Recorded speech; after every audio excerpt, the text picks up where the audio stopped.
Dober dan. Jaz sem mislil, mogoče preden začnem govoriti o posameznih knjigah, pa zdaj bom probal to pač prešprintati, saj noter imate vse vsebine in tako vam bo kakšen poudarek bom poskušal povedati, ki ga mogoče tudi ni v katalogu. Hotel sem vseeno reči, da smo mi, glede na to, da so naše knjige v glavnem pristale pod 10. mestom, lestvice, se mi zdi, da smo pač vseeno zadovoljni z prodajo lanskega leta, se pravi knjig uredništva leposlovja. Tudi zaradi tega, ker v bistvu na nek način recimo naše uspešnice odražajo raznolikost programa, ki ga pač mi delamo in objavljamo. Tako recimo Mira Furlan je bila omenjena, številka je zdaj trenutno mislim, da 2300 ali nekaj takega. 3200 je skupna naklada 2500, to pač se bo gotovo vse prodajalo, glede na to, kako se pač prodaja. Potem pa si mož, ok, bil na lestvici, to je uspešna tuja serija. Potem eno tako presenečenje ali pa ne, Lovro Matić, Toma Lavrič, ki je pač, saj vemo pač, kdo je to, in on je rekel enkrat, da smo ga leta prosili in ga ni hotel nič narediti za nas, zdaj pa ga ne bomo mogli biti frej. Lanskega smo izdali tako dve knjigi, Mali čaroto in Mala vešča lučka. Mali čaroto je bila ponatisnjena, letos prihaja že tretja iz te serije, pa še potem bom pač eno omenil, ki jo pač tudi dela, se pravi, to je taka crossover novost. Potem Gospodar prstanov, dobro, to je dosti predvidljiva uspešnica, pa vseeno, kar pač velika stvar. Darja tamle zaslužna, pa prevajalec tudi deloma. Tako da pač njega, zato pa govorim, upam, da ne gleda po Facebooku. Ne, se ga imamo radi. Modri otok je spet ena posebna zgodba, recimo izvirno mladinsko delo, ki je malo tudi s pomočjo pač teh Rastenc knjigo pa Cankarjevega priznanja prišel med najbolj prodajane, pa vseeno. Pa da ne pozabim Mojce Širok, to je pač izvirna kriminalka, tudi v bistvu zelo uspešna knjiga. Mogoče se jo pač ne vidi tako, ker so pač mogoče kakšni drugi avtorji kriminalk bolj izpostavljeni, samo ta pač Praznina je splošno prepričana, da je to v bistvu najboljša od tej trilogiji, pa tudi pač prodaja te knjige je dobra. Skratka, to nekako kaže, da pač zelo različne knjige nagovarjajo zelo različno publiko in se pač tudi na koncu koncev lahko dobro prodajo. Izdala pri nas. Potem še tako bi rekel, recimo, da ko sem razmišljal, kaj je rdeča nit od otroškega programa, pa recimo tudi mladinskega, se mi zdi, da so pač vedno te neke se tiče besede, ki bi jih recimo v tem zvezi omenil, bi rekel, da so, ne vem, domišljija, igra, drugačnost, humor, zelo pomembno, in recimo tudi tale slikanca Neli Filipič, ki je bolj znana sicer kot avtorica mladinskih knjig, pa zdaj tudi že odraslih, je pa pred leti že izdala dve slikanci pri mladinski knjigi, je pač na to temo. Slikanco je ilustriral Igor Šinkovec, oziroma jo ilustrira. Omenil sem že Lovra Matića in Tomaža Lavriča, se pravi, Škratica Gala v galeriji je nekakšno nadaljevanje kar dosti znamenite slovenske slikance Galo v galeriji, ki je šla pred leti pri mladinski knjigi skupaj z Narodno galerijo, pa potem je ta imela še nadaljevanje, takrat sta bila avtorja Svetlana Makarovič spet, pa Kostja Gatnik. Zdaj pa smo pač izbrali novega avtorja, ki je pač, zdaj gledam to, se ga ne moramo rešiti, smo mu dali pač še eno delo in se zelo veselimo te knjige, pač nas zelo zanima, kako bo zdaj pač ta Škratica Gala se pridružila Galu v galeriji. Špela Frlic, lanskoletna dobitnica nagrade Večernica za svoj prvi roman Bleščivka, pripovedovalka, še kasneje bomo eno knjigo njeno omenili. Deček in oblak je knjiga, ki nastaja že kar nekaj časa, vsake toliko časa pride Matija Medved naokrog pa malo pokaže, pa ga pošljemo še malo risati. Je pa zelo talentiran pač ilustrator, tudi izjemno uveljavljen, mednarodno uveljavljen umetnik oziroma tudi oblikovalec in pač si zelo veliko obetamo od tele slikance. Tako kot tudi od naslednje, Svetlana Junakovič, Tata v pižami, ki govori o tem, kako je, ko se pač super zaposlen očka nekega dne ostane doma, ne, kako se potem življenje spremeni njemu in tudi pač ostalim. Svetlana Junakovič je naš dragi kolega iz Zagreba, mednarodno izjemno uveljaven ilustrator, avtor številnih avtorskih slikanic, član žirije v Bologni in tako naprej. Ta slikanca je sicer v zbirniku šla leta 2022. Potem Carson Ellis, ameriška ilustratorka. Irena, to zdaj že končen naslov? Naslov izvirnika je takole, ne, Do is stuck, ker je pač napisano v enem takem, ko boste prebrali to knjigo, pogledajte, bi rekel, sosednji travnik ne bo nikoli čisti, no, tako, tam se pač vneto pogovarjajo, no, in ta knjiga je pač napisana v tem jeziku, v katerem se pač tam pogovarjajo, tako da ima prevajalec Boštjan Gorenc kar eno lepo nalogo spet. Tole bi sem še omenil, glede na to, da je Julia Donaldson že kar vrsto let najuspešnejša angleška avtorica po prodaji in po zaslužku, no, celo uspešnejša kot J.K. Rowling. Izdali smo že praktično vse slikance tega para, Julia Donaldson in Axel Scheffler, vsake toliko časa pogledamo številke in pač skoraj ne moramo verjeti, kakšne so, čeprav je v bistvu pa zanimivo, ne, kako je Zverjasec, ki je pač njuna najbolj znana knjiga, letos je 25-letnica Zverjasca in 20-letnica Zverjaščka. Kako je Zverjasec recimo v slovenščino prišel leta 2005, potem pa je trajalo 5 let do prvega ponatisa. Še zdaleč ni bila to knjiga, ki bi se kar takoj prijela pa začela prodajati. Od takrat, ki je bil pa prvi ponatis, je pa vsako leto ponatis, tako da zdaj jih je že več kot 10. Tigrček Taček je starejša slikanca, ki jo pač zdaj prvič objavljamo, Dogodivščine malega pingvina, mogoče bo malo drugačen naslov, bomo videli, je pa nova slikanca, ki jo zdaj še v bistvu dokončujeta in bo išla povsod po svetu in tudi pri nas jeseni. Potem smo veseli še enega v bistvu avtorja, novega otroškega, sicer pa znanga avtorja, ki ga pač poznamo po romanu, če ne drugega, 100 let slepote, dobitniku Kresnika, Roman Rozina. Je napisal eno zgodbico, ki sicer ni slikanca, ampak to so zdaj že ilustrirane knjige, tudi ilustracije Petra Škerla pričakujemo kar z veliko, mislim, z veliko radovednostjo. Predvsem smo pa veseli pri Petru Škerlu, ker vedno obda obroko, ne. Peter Škerl je osnovna enota za točnost, en Škerl se reče temu.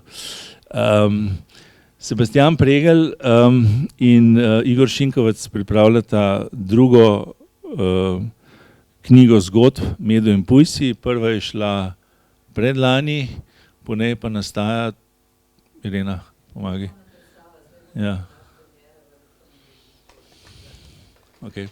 Še dve ilustrirani knjigi, bolj obsežnejši imamo tukaj, in sicer Anja Štefan, ki je pripravila že vrsto teh antoloških knjig, zbirk ljudskih pravljic, poleg svojih knjig, ki jih izdaja.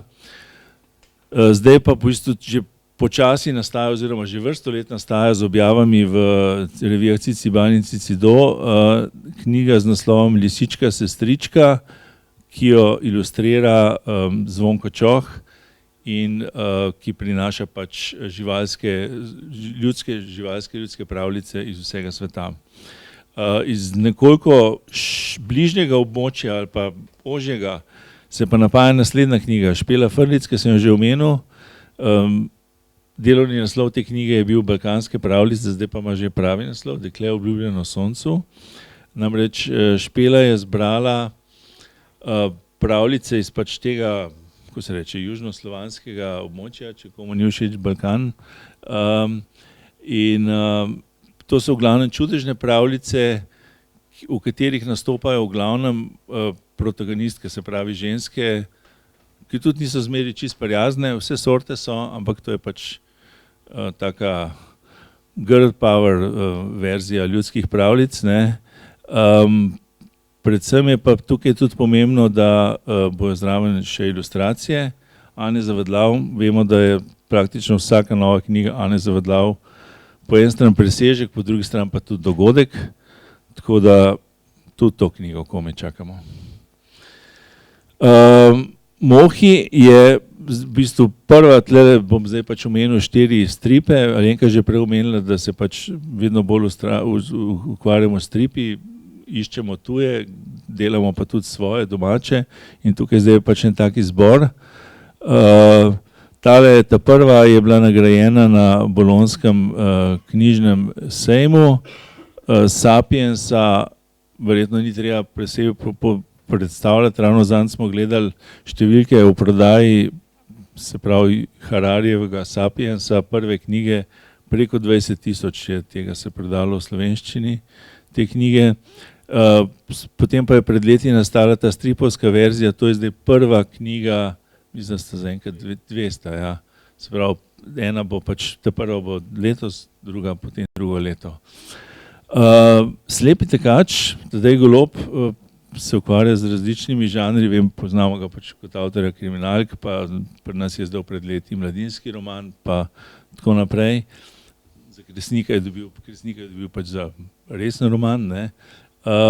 Skratka, on je pa, Tadej se nam je pa oglasil, ko je se lotil v bistvu biografije nekega človeka, ki je imel težko nesrečo v življenju, bil je športnik, maratonec, potem pa mu je pač ena taka po svoje absurdna epizoda se zgodila, da mu je padel na glavo oziroma nanje padel ob neki, mislim, da je bilo nek porok, ko se že reče, ne vem, če je bil mlaj, no, ampak pač skratka, postal je invalid in je postal paraolimpijec. In je pač ta cela zgodba se zdela Tadej tako navdihujoča, da je najprej začel pisati biografijo, ne, in potem pa je videl, da mogoče bi bilo to bolj smiselno preliti v žanr stripa in je pač iz tega nastala ideja za strip, ki ga bo ilustriral Jurij Devetak, tudi pač zdaj že pomemben avtor, čeprav pri nas smo pač to knjigo Nekropola v stripu, ne, pred leti, tako da še ena taka knjiga, ki jo tudi čakamo. Potem pa Boštjan Gorenc in Matej Dečeko, to je pa že uveljavljena serija, 5 stripov je doslej šlo v Šnofi oziroma 4, to je zdaj 5. To izhaja sicer v reviji Pil. Naprej. Ja, brez J.K. Rowling tudi ne moramo. Pripravljamo eno stvar, ki mogoče ne bomo še pol drugič omenili, no. Ne vem, se mi zdi taka zanimiva, pač, ampak zdaj sem malo razživeren, hočem biti, pa nočem se zdaj tle preveč hvaliti, zato da bo pol bolj pač karata. Ampak že brez tega, no, pred časom smo nekako ugotovili, da je ta kanon, osnovni kanon Harryja Potterja, pač v slovenščini malo pomanjkljiv, manjkajo vsaj tri knjižice, ki so išle. J.K. Rowling jih je napisala za dobrodelne namene, tole je prva izmed njih, Kidditch skozi stoletja, to so 3 take drobne knjižice ilustrirane, ki jih bomo mi pač zdaj izdali, se pravi, ta je prva, potem pa izideta še 2. Pred leti so že šle v angleščini. Pred parimi dnevi je prišla na mizo urednice, so prišli teli poskusni odtisi, že iz tiskarne stiskani 3. dela ilustriranega Harryja Potterja, se pravi Harry Potter in čarovnik iz Azkabana. Tukaj je pomembno vedeti, da so to, čeprav knjige so zelo bogato ilustrirane, pa mogoče kdo misli, da ni cel tekst. To so integralni teksti. V angleščini je doslej šlo 5 knjig, za nas bo se začel problem s 4. knjigo, ki je pač tako debela, ne, saj vemo, da so pol produkcijski stroški in se vse pač komplicira, ampak dobro, zdaj pride pač 3. V kratkem jo bojo dali na ladjo, potem pa upamo, da bo mimo piratov in vsega tega priplula do Kopra nekako in se pač pojavila v knjigarnah. Tik pred izidom je knjiga Maše Ogrizek, tudi dobitnice nagrade Večernica pred 2 letoma. Pri nas pa je izdala knjigo, ki si jaz nikoli ne morem zapomniti naslova. Gospa s klobukom, ja, sorry Tanja. Tanja je ilustrirala. Skratka, Mašo Grizek je zdaj že kar zelo uveljavljena avtorica in tudi ta zgodba, ki je v bistvu ena taka topla zgodba o prijateljstvu in solidarnosti, mislim, da bo res nagovorila tako mlajše kot starejše bralce. Potem je tukaj le ena stvar. Modra ptica bo razglašena 6. februarja. Če zdaj povem, kdo bo dobil nagrado, me bo mogla Maja ustreliti, ker to piše bi rekel, pravilniku, da če kdo prej izda, da ga mora takoj fentati, tako da bom tiho, pa tudi ne vem točno. No. 6. februarja ste skratka vabljeni na razglasitev nagrade Modra ptica, letos je to nagrada za mladinski roman. Seveda ne smemo pri mladinskem leposlovju pozabiti še 50 let zbirke Odisej, zdaj skoraj vsako leto praznujemo eno obletnico, se pravi, pred 2 letoma je bil Sini Galeb, lanskrat je bila Čebelca, letos je Odisej, drugo leto bo itak mladinska knjiga, 80 let, pa potem Kondor, 70, leta 2026. Skratka, urednica Alenka Velers je tole letošnje praznovanje zamislila malo drugače kot pri Sinem Galebu, je pa pač naredila, oziroma smo skupaj, vsi skupaj tudi s prodajo, smo se pač zmenili, katere knjige bi ponatisnili v žepni izdaji in na ta način naredili bolj pristopne. To bo mogoče tudi en tak poskus novega formata. No. V bistvu, te knjige bodo v istem formatu, kot so trde, se pravi malo večje, kot so običajno naše žepniške izdaje. Je pač en tak izbor, v glavnem tujih, pa ena slovenska knjiga je vmes, hkrati ob tem pa bojo seveda išle še par novitet v tem normalnem, pač v trdi vezavi. Ne. Holly Black je ameriška avtorica, pred mnogimi leti smo izdali eno serijo, ki je bila meni zelo všeč, Skrivnost hiše Pajkovski, tudi take fine ilustracije imela in ona je bila avtorica te knjige. Potem pa je, že tista ima pač elemente fantastičnega, ampak potem pa je šla pač vedno bolj v ta fantazijski žanr in to je zdaj pač njena nova duologija, prvi del te knjige, že kar zelo velika uspešnica. Zdaj smo pa že pri prevodnem leposlovju za odrasle. Par romanov bomo tukaj omenili. Giuliano da Empoli. Včasih se zgodi, no, da se veste, nagrada Goncourt za najboljši francoski roman je nagrada, pri kateri dobi zmagovalec 1 evro. Ne? Ampak to pomeni, da se vedno pač te knjige zelo veliko proda in da je pač potem to glavna knjiga tistega leta. Ko je bil pa Giuliano da Empoli v konkurenci, je pa bil drugi, ne? Ampak je to knjiga, ki je v bistvu potem, jaz sem zdaj sicer napisal Čarodej, ne vem, če bo, ne? Kremeljski mak, ne? Ja, sem se pač zmotil. Skratka, to je knjiga, ki je v bistvu iz tistega leta, se pravi, to je bilo predlani, postala pač glavni francoski roman, tudi zaradi teme, ker se pač dogaja v Kremlju. To nas vse zanima, kaj se dogaja tam, ne?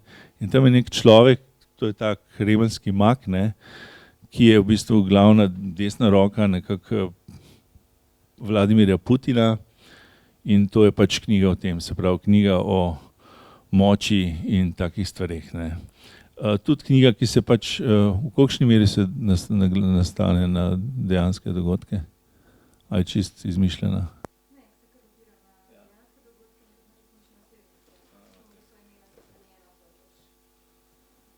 Kar v bistvu nekaj takih knjig, prav tle med temi, ne, recimo tudi ta naslednji Benjamin, on je Čileanc, tako da bi bil težko Benjamin, res pa je, da Labatut se piše, to je prvenec, Slepa luč, rekel sem, da bi bil lahko Benjamin tudi zato, ker je prvo knjigo, se pravi tole, napisal v španščini, svojo drugo knjigo z naslovom Menija, ki je pa napisal v angleščini in jo bomo tudi izdali drugo leto. On piše, on je dejansko novo veliko ime latinsko-ameriške proze, piše nekaj, čemu on pravi esejistični roman, se pravi, stvari, ki jih opisuje, so v bistvu se vse v bistvu zgodile, ampak on to zapakira pač v zgodbo in osvetljuje neke zanimive zgodovinske oziroma tudi stvari, ki se dogajajo zdaj pač tem, kar vidimo pač na svetovnem odru.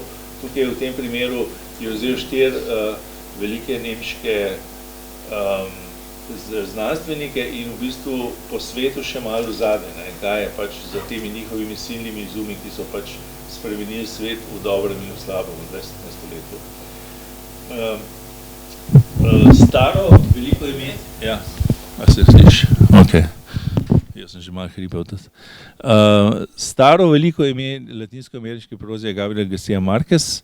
V zbirki Skratka bo išla njegova kratek roman, bolj novela. Avgusta se vidiva, to bo išlo marca, tudi simultano v bistvu izide ob njegovem rojstnem dnevu po celem svetu. So nam jo pač ponudili agenti pred kakšnim letom. To je knjiga, ki je pač zdaj izide prvič. Napisal je pa 10 let pred smrtjo, vsebino si pa preberite v katalogu, jaz moram hiteti naprej. Lea Ypi, Svobodna. To je tudi avtobiografska knjiga. Lea Ypi je namreč odraščala v Albaniji, še v času, ko je tam vladal Enver Hoxha in je bila Albanija, vse vemo, kakšna je bila, ne prostodušno, ampak nepredušno, ja, tako sem hotel reči, hvala. Nepredušno zaprta država, in potem se je pač zgodilo, kar se je zgodilo, tudi tam je izbruhnila demokracija in potem so mogli pač živeti z drugačnimi stvarmi in pač ta naslov Svobodna pa tudi marsikaj pove. Tudi marsikera od teh knjig, pa tudi kasnejših, je ta tema svoboda, je res pač pomembna tema. Potem imamo tukaj še eno knjigo Louise Kennedy, pa potem še z naslednjo, ki bo na naslednjem slajdu, se pravi Douglas Stewart. Kadar imamo knjige, ta prva iz Irske, ta druga iz Škotske, vemo, da bo imeli pač te junaki verjetno malo problemov z okolico, in tudi tukaj imamo pač dva taka junaka, se pravi Louise Kennedy je ena taka ljubezenska zveza, ki se pač dogaja na tem političnem ozadju in ki pač ne odobrava določenih stvari. Mladi Mungo Douglasa Stewarta, ki smo ga spoznali oziroma ki je bil pač, mislim, da zelo brana, njegov prvenec z Bookerjem nagrajen Shaggy Bane, je pa tudi v bistvu ena zgodba o tem, kako se je treba pač boriti oziroma izraziti, da pač lahko živiš tako, kot pač si želiš, pa s tistim, s katerim bi rad pač živel. Potem je tukaj Tolkien, Silmarillion. Letos bomo zaključili to, ko bi rekel, peteroknjižje teh njegovih se pravi ta temeljni cikel Silmarillion. Zdaj, če poznate zgodbo, je celo knjiga, ki jo on napisal pred vsemi knjigami, oziroma končal je potem vmesno, ampak začel je pisati še pred Hobbitom in potem je tudi jo ponujal založnikom in založniki tega nekako niso hoteli, ker to je pač knjiga, ki je dosti bolj fragmentarna, nima zdaj take zgodbe, kot jo imata Hobbit pa Gospodar prstanov. Zelo zanimivi zapleti so se dogajali s to knjigo, ampak skratka, to je knjiga, ki pač vsebuje bistvene elemente tega sveta, ki ga poznamo iz Gospodarja prstanov in Hobbita. Bila je že prevedena v slovenščino, ampak seveda je bilo tam, vemo, stara zgodba o Gospodarju, da so bile različna imena v Hobbitu, v Gospodarju prstanov in tudi Silmarillionu, ker so bili tudi 3 različni prevajalci, zdaj pa to, se pravi Gospodarja prstanov pa Silmarillion je prevedel oziroma prevaja Sergej Hvala, ki je že prej, preden smo šli delati zdaj to novo verzijo Gospodarja, uskladil imena z Dušanom Ogriskom v Hobbitu, tako da imamo zdaj skozi celo to sekvenco imamo pač usklajena imena, da bralci niso zmedeni. Se mi zdi, da to je kar velika stvar. Pa tudi sicer jo že dolgo ni na slovenskem trgu. Richard Osman, Hudič umre zadnji. Naša urednica Nataša Miller reče, upanje umre zadnje, zato ker je pač Richard Osman je res totalno priljubljen, ne samo v Angliji, ampak tudi v Evropi in drugje. Avtor žanra tako imenovanega cozy crima, ima pač detektive oziroma 4 starejši občani, ki pač rešujejo te detektivske primere. To je zdaj 4. knjiga. Upamo, da se bo pač enkrat končno prijel tudi med slovenskimi bralci, medtem ko pa naslednji se pa je že prijel pred časom, Jon Ezbo. Dve knjigi imamo njegovi letos. Krvava luna je 13. primer Harryja Holeja, se pravi tega njegovega detektiva. Podgani otok in druge zgodbe je pa še ena knjiga zgodb, no, ki jo bomo, obe knjigi boste pa šli jesen. Tanja Mastnak, to je slovenski roman, zdaj smo že pri slovenskem leposlovju. Nela mi je rekla, da je to antipotopisni roman. Se pravi, je pa zgodba o raziskovalcih, ki se odpravijo iz Ljubljane v Sibirijo raziskovati šamanizem in se jim potem začne dogajati, seveda jasno, čudne stvari, ne? Kot se pač z raziskovalci šamanizma spodob. Milan Kleč, Sončni zahod, je knjiga, ki bo šla v jubilejni zbirki ob njegovi 70-letnici, so pa to nove zgodbe, ni izbor, tudi dosta avtobiografski, tako urednica Nela Malečkar kot pisec Sprejne besede Aljoša Halamo nastopata s pravimi imeni noter, recimo v posameznih zgodbah. Pa sicer je pa knjigo navdihnil fotograf Boris Gabrščik s svojimi fotografijami, no, tako da pač nosijo naslove iste, kot so njegove fotografije. Potem imamo tukaj še eno knjigo, Segam po nebesnih zvezdah. Metka Pekle je avtorica zgodbe o slikarki Eldi Piščanec, o kateri se, odkar je bila pred parimi leti v Narodni galeriji njena retrospektiva, kar pač veliko oziroma več govori. Imeli smo eno tako uverturo lansko leto, to zdaj konc. V zbirki Kondor, ko je šla Natalija Ginsburg, tista naslovnica, zelo lepa slika, to je njena slika, ne, recimo. Se pravi, to je zgodba o njej, o eni zelo nadarjeni umetnici in zanimivi ženski, z veliko reprodukcijami njenih slik. Primer Anhovo je tudi ena zelo aktualna knjiga, kakor vem, se zdaj trenutno v parlamentu pač ta zakon ki je povezan z Anhovom, ne, s to njihovo nesrečno, bi rekel, novejšo zgodovino, kjer ob reki Soči je stala najprej, kako se reče, Salonit Anhovo, ne, z vsem, kar spada zraven, zdaj pa je tam sežigalnica in potem je to porodilo celo proteste in še prej pa seveda strašno trpljenje ljudi in ta zgodba pač je zdaj opisana tukaj z vsemi ozadji, zgodovino, sedanjostjo, tako da je taka zelo aktualna knjiga. Na drug način aktualna knjiga bo knjiga Voditelji Slovenije, to so tisti štirje tamle spodaj, se jih ni treba posebej predstavljati, pa tudi navajati, ne. Dimitrij Rupel je poznal ali pa poznal vse štiri in je pač o tem napisal pač svoje razmišljanje. Uroš Zupan je eden boljših, po moje, slovenskih esejistov. Piškoti s poročilom bo njegova nova zbirka esejistična. Helena Kodar pa doslej ni bila znana sploh kot avtorica oziroma pisateljica. Poznamo jo kot avtorico dokumentarnih filmov, zelo uspešno, ne vem, portret Rado Kevrančič, Edvard Kocbek in tako naprej. Potem pa je začela pred leti pisati in objavljati počasi svoje eseje. Mi smo te eseje počasi brali in so nam bili zelo všeč, meni so bili zelo všeč in smo se pač odločili, da bi to izdali v knjigi. Ona bo s 86 leti objavila svojo prvo knjigo. Jaz pričakujem, da bo dobila nagrado za najboljši prvenec. Ji zelo želim.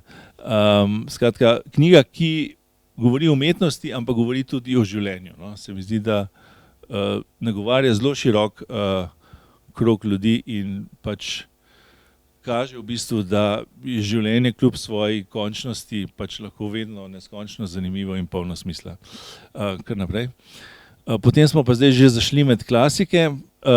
Honoré de Balzac, Oče Goriot, to bo nov prevod v zbirki Veliki večni romani. Ne bom zdaj, se nam mudi. En citat sem hotel prebrati, ki bi vam dokazal, kako je pač, kaj lahko nek človek iz 19. stoletja pove 21. stoletju. On je bil recimo zelo pomembna referenca Tomaja Pikettyja v tej knjigi Kapitalizem v 21. stoletju, kjer se on zelo veliko sklicuje, nenavadno za ekonomista, pač slovenski po mojem tega ne počnejo, se zelo veliko sklicuje na literaturo, ne, in pač zelo veliko navaja iz Balzaca, ki je pač v teh svojih silnih romanih napisal, jih je pa ne vem koliko, ne, pač zelo podal nek prerez tistega časa in spregovoril o kapitalizmu in tako naprej. Vladimir Nabokov je drug tak klasik, ki ga bomo ponovno prevedli.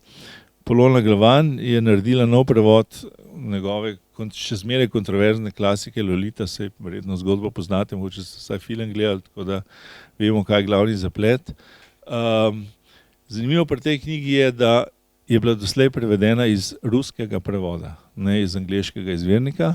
Zdaj bo prvič prevedena iz angleškega izvirnika. Res pa je, da je ruski prevod naredil Vladimir Nabokov. Ne. On se je sam prevedel v ruščino, ker je pač on v osnovi ruski pisatelj, potem pa je šel, ko se je selil v Ameriko, začel pisati v angleščini in postal tudi izjemen pisec v angleščini.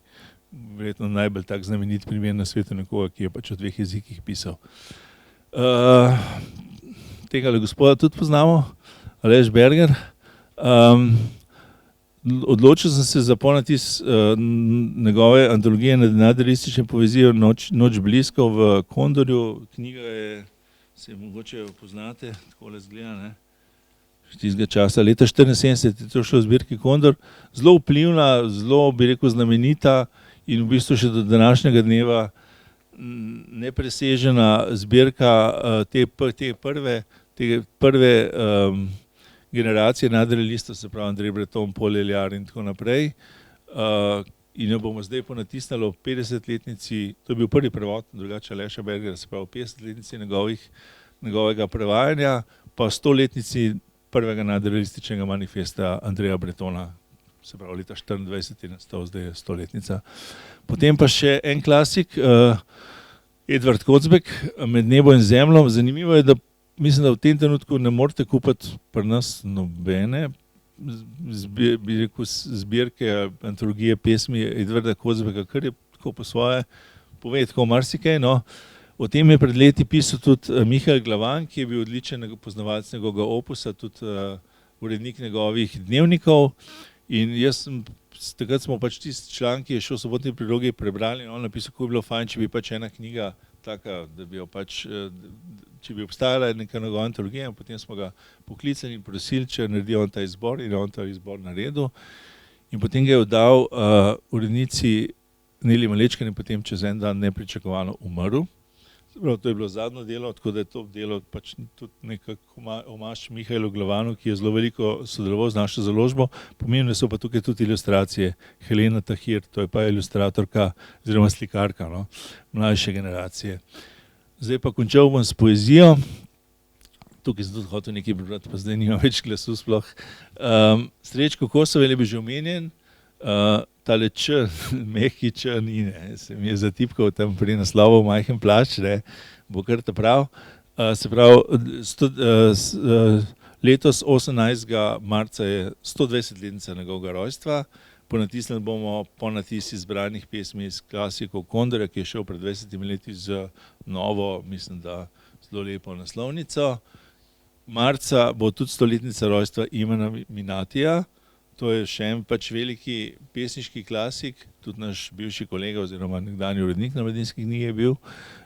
Nekoga moraš imeti rad, je sicer ni ta originalna zbirka iz leta 63, ampak je v bistvu ena antologija, ki smo jo naredili pred leti, zdaj pa bo ta knjiga išla, ponatisnili bomo slovensko, pa izdali prevod v angleščini. Saša Vegri bo išla v Kondorju ob 90-letnici rojstva. Ona je, po moje, še ne, bi rekel, nepriznan klasik slovenske poezije. Odpirala je nove stvari, tako vsebinsko, kot formalno, izdala je 6 zbirk. Če bi bila moški, bi bila, bi rekel, precej višje že na tem parnasu slovenskem, tako pa zdaj upamo, da bo pač tja postavila tale knjiga, potem pa samo še tale zadnja knjiga, to je pa ta knjiga, ki ste jo dobili. Ognji in sence. Svetlana Makarovič je pred leti, leta 2001, izdala zbirko Irena Samost, ne.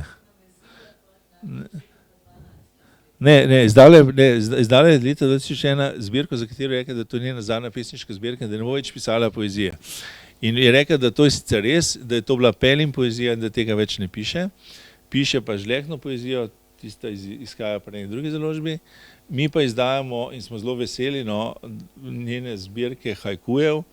Tukaj noter sta v bistvu dve zbirki, izdali smo pa že prej drugi dve zbirki, tako da pač ona se še vedno oglaša kot pesnica in vam želim pač,